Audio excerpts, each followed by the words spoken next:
Samantala, presyo ng karne ng kambing sa Calasiao, Pangasinan posibleng pumalo sa 500 pesos ang kada kilo sa Pasko at Bagong Taon. Sundan sa report.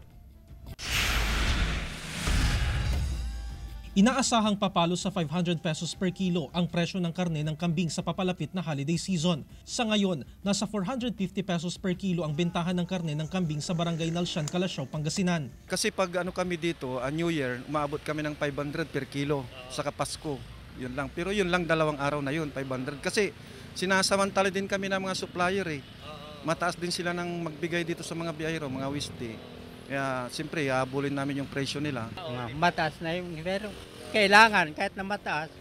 Ewan ko lang sa kanila na naman dahil dati bili ko 380. Ayon sa ilang negosyante, nagsimula ng lumakas ang bintahan ng karne ng kambing ilang araw bago ang Kapaskuhan. Kung dati nasa 3 kambing ang kanilang kinakatay kada araw, pagsapit ng Pasko at Bagong Taon, posibleng umabot daw sa 20 hanggang 40 kambing ang kanilang kakatayin dahil sa inaasahang paglakas ng demand nito. Sa livestock nga, halos wala nang mabili. Kasi ang kalaban namin dyan sa livestock, mga Bagyo, Aguo, La Union. Kaya lang yung mga tawid dagat, kasi namimili din kami ng tawid dagat eh.